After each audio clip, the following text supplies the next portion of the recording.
Welcome to the Our Veterans, Our Stories podcast with the Hancock County Veterans Service Office. This is where we give our local veterans an opportunity to share their stories with our community and beyond. There is a real brotherhood among all vets, and it will be great to help others to know their stories about serving our country. And it gives us an opportunity to introduce the community to our team at the Hancock County Veterans Service Office so people can learn a little bit more about what we do and how we can help. So today we're talking to Roger Neff, a good friend of mine, who is a 3-year Marine Corps veteran. But as we all know, once a Marine, always a Marine. Absolutely. So we're going to hear a little bit about Roger's story, his time in service, his interaction in our community, and one of my favorite things, Roger is the first person from Hancock County to be inducted into the Ohio Veterans Hall of Fame. So we're gonna have him tell us a little bit about that as well. So Roger, why don't you start by telling us what led you to join the Marine Corps?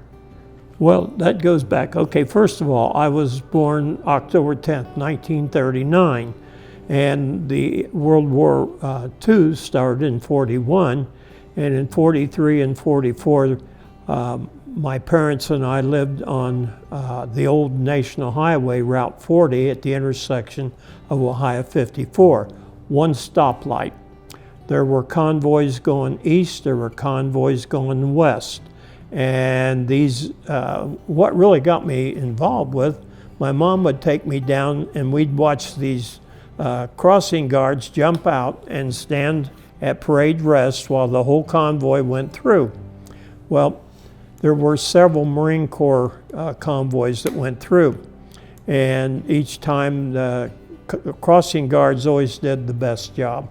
And I'd ask my mom, "Who is that?" And she'd say, "That's Marines, son." And I told her, I said, "Someday I'm going to be a Marine." And so in 1957, I graduated from high school, and there were 5 of us from the school that joined the Marine Corps. So Roger, tell us about your time in the Marine Corps. What did you do when you were in the Marines? Well, most of the time I was in the 105 Howitzer Battery.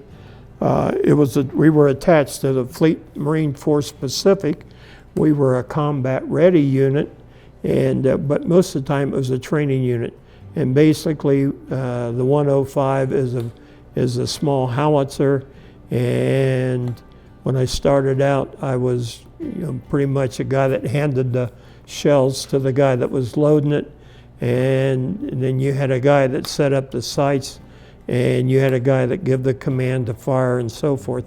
And eventually, I worked myself up to where I was actually the gunner on the 105s. And I was in there till I arrived there in March of 58, and I was there in that unit till December of 59. And then I started collecting military vehicles, and I ended up with 18. Lee and I would go to different states and different parts of the country and pick up Jeeps or ambulance or M37s. Anyway, I ended up with 18 pieces, and we started doing parades and static displays every summer, and for about 15 or 20 years. I think I probably spent about 35 years with the vehicles. I have established a really nice museum that has almost 6,000 square foot of a collection of items, military, from World War I, World War II, Korea, Vietnam, and Afghanistan. I've got about 135 mannequins set up. There's a hospital, there's a weapons room, and my wife and I, that's pretty much about the only participation we have now with the different things. We're both getting old. Now, Roger, on your museum, that's still open? Yes. You still have that? Yeah. In fact, my wife and I, since it turns 50 degrees, any day it's 50, we didn't have it open because of the COVID stuff, but we have cleaned. Some of the Marines have come out and we've done some painting. We've changed some displays around. We've added several new mannequins, several new uniforms, and we have, one of the things I really enjoy about that is I have people coming out and talking about their experience when they were in the service.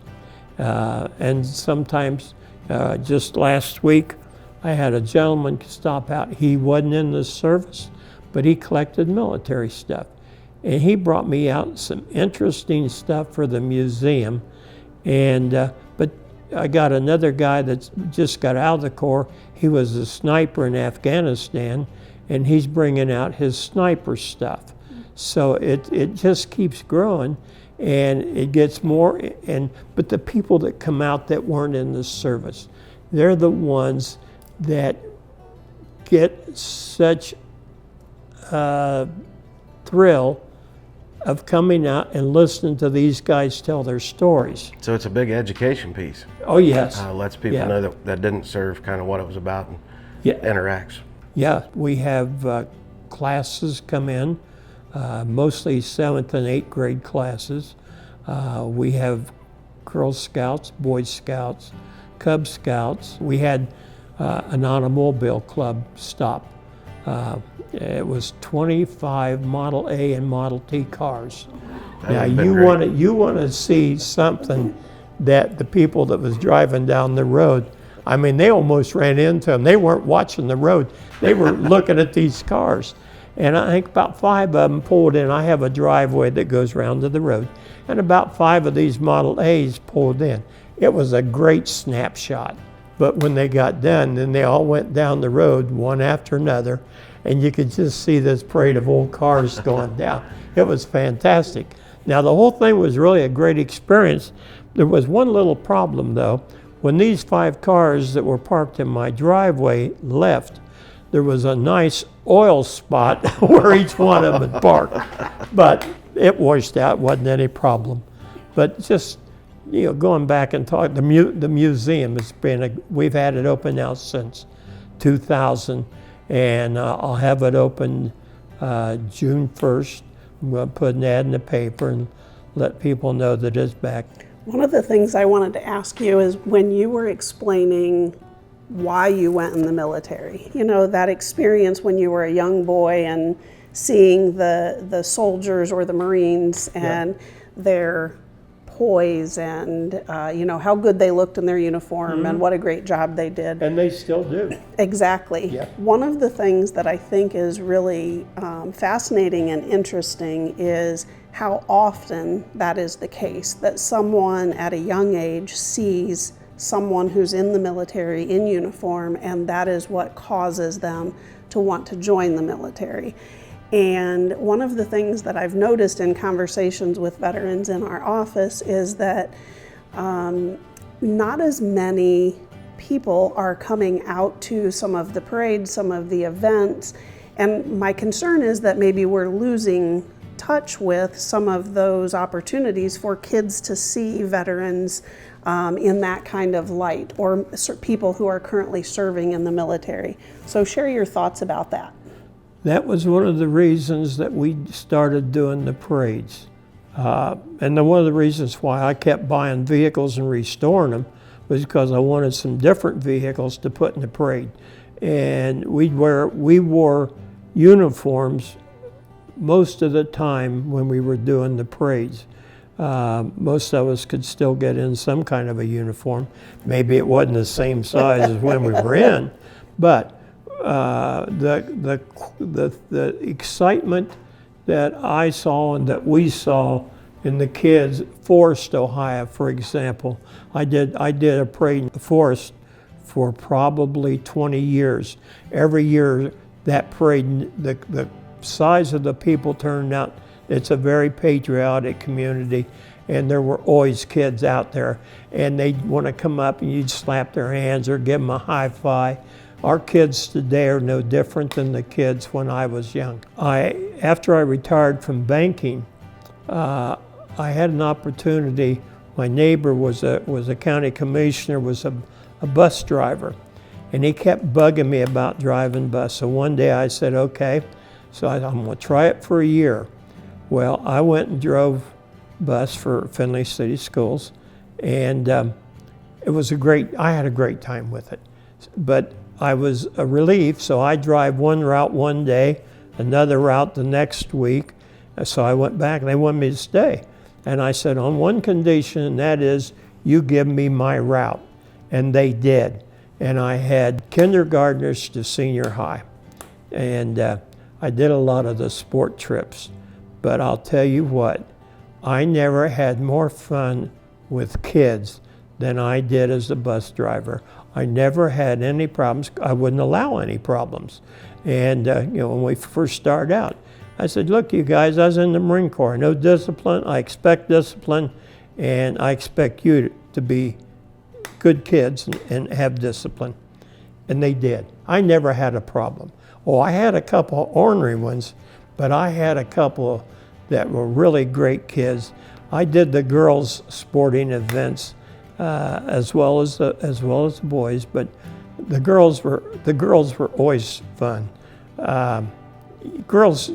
After the boys, if they lose an event, man, they're mopey all the way back to the school.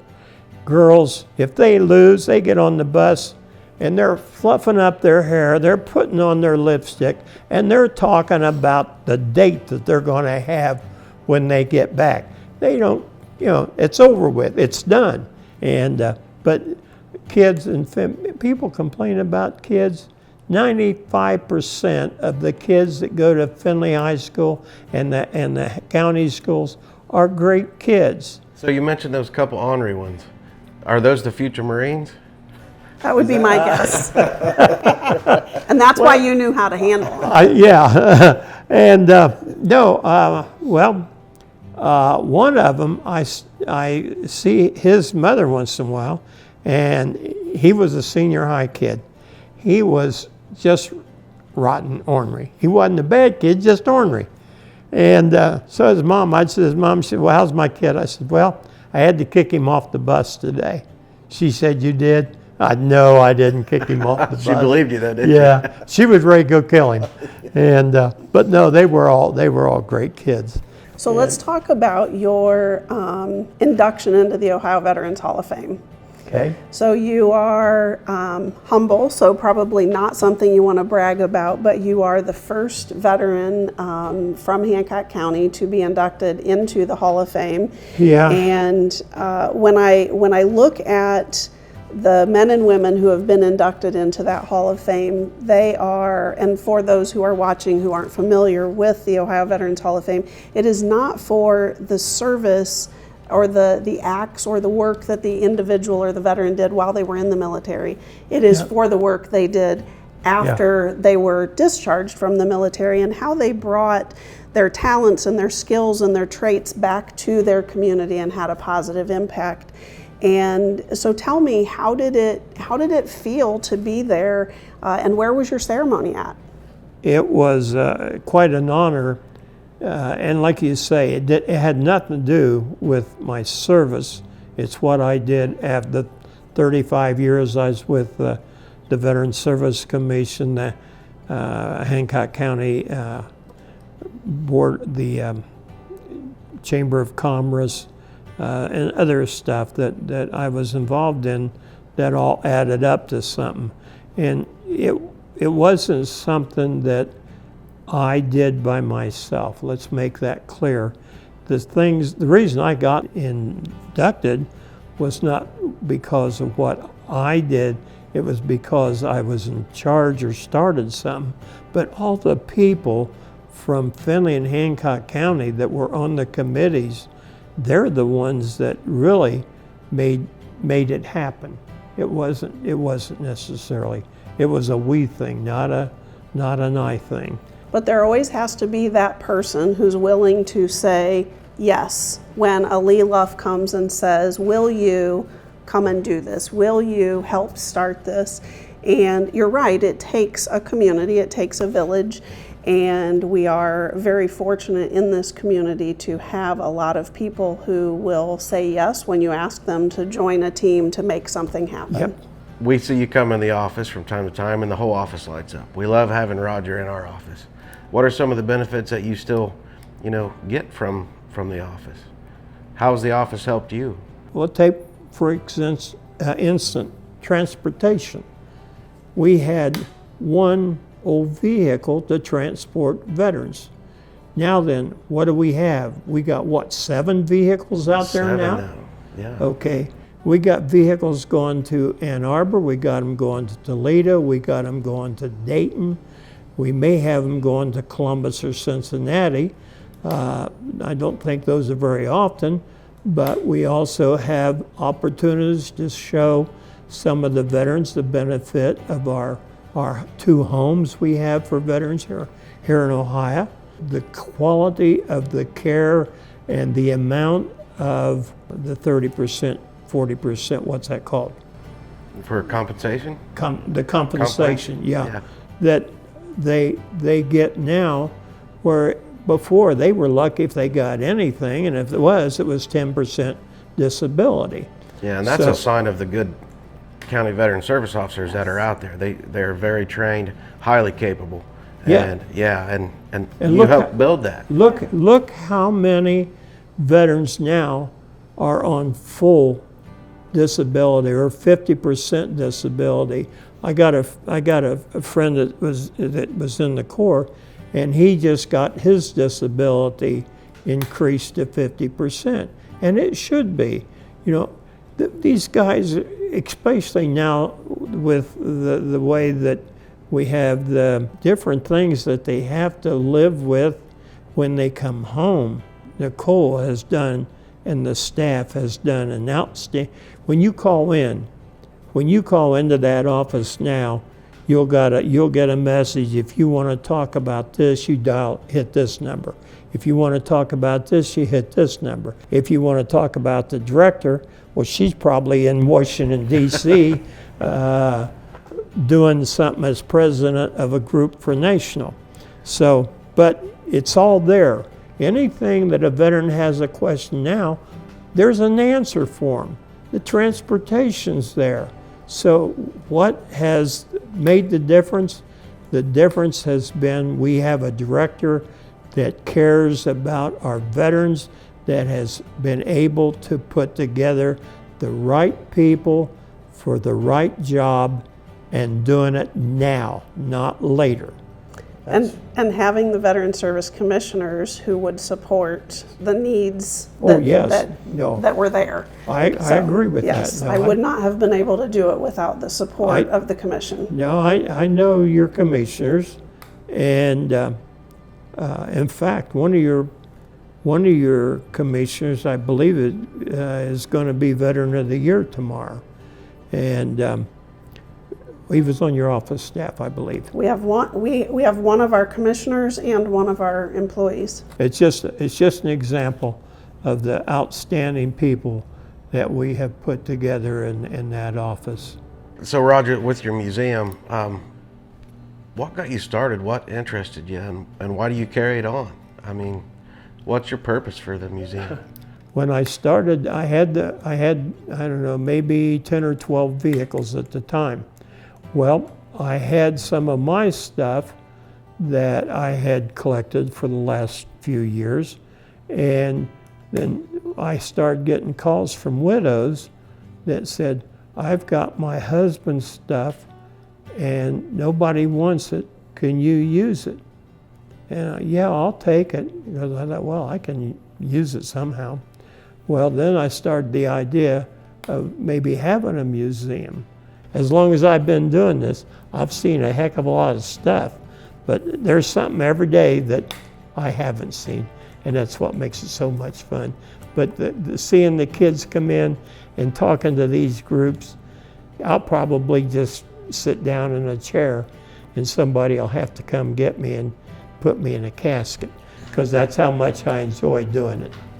So Roger, you mentioned that you're going to open back up June 1st. How can people get in touch with you to schedule an appointment to come out and see the museum, or maybe to donate items to your museum? I'm glad you brought that up, because I only do it, the visits are only by appointment, okay, because I do days that I'm cleaning, and there's days I go to another auction where I might find something, or a military show.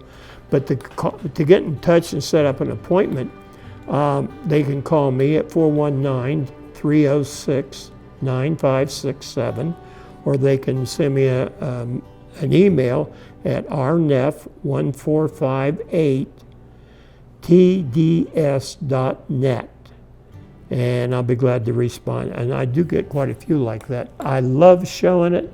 I'm always happy to show it, and I think I'd like to keep the groups down to about 30, but we have done as many as 70. But when I do that, I have 2 or 3 of the Marines come in that have been doing it and help me with it. Thank you, Roger. Thank you so much for spending time with us today. We really appreciate it.